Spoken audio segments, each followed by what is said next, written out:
Guys এখানে আমি গ্রুপে দাঁড়াইছিলাম আর সেই সময় কিন্তু আমার বউ আমার ইনভাইট দিয়ে দেয়। ওই কেরিনার দালাল, সাহস থাকলে আমার চ্যালেঞ্জ অ্যাকসেপ্ট করে দেখাও। লল ভাই লল, তোমার মতো বটলি আমারে চ্যালেঞ্জ করতেছো? আচ্ছা ঠিক আছে, কি চ্যালেঞ্জ বলো?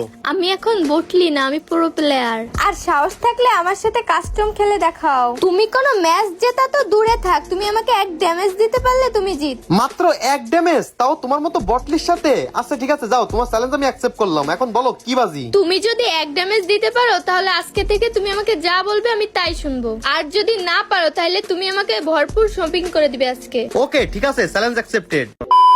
তো গাইস আমি কিন্তু কাস্টমে চলে আইছি ভাই, আর ওর মতো বটলিরে এক ড্যামেজ দেওয়া কোনো বিষয় ভাই? এটা কোনো বিষয় না।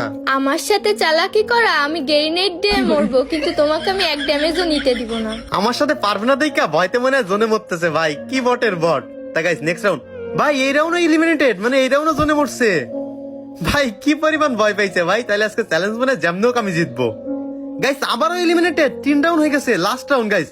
ভাই এই রাউন্ডে এলিমিনেটেড গাইস, ম্যাচ বুঝে পেয়ে গেছি ভাই। আজকে থেকে আমি যা বলবো তাইও শুনবে। रुको जरा सबर करो। কি রে বটলি, তুই জনে গিয়ে বললি কেন আমার ভয়তে? আমি তো জিতে গেছি, আজকে থেকে তুই আমার সব কথা শুনবি। তুমি জিতছো কই? জিতছি তো আমি তো আগেই বলছিলাম যদি তুমি এক ড্যামেজ নিতে পারো তাহলে তুমি জিত, কিন্তু তুমি তো আমাকে এক ড্যামেজও দিতে পারোনি। এখন চ্যালেঞ্জ অনুযায়ী আমি জিতে গেছি, এখন আমাকে ভরপুর শপিং করে দিতে হবে। ওরে বাটপার, এই ছিল তাইলে তোর মনে? এই জন্য তো বলি বারবার জনে গিয়ে কেন মরে।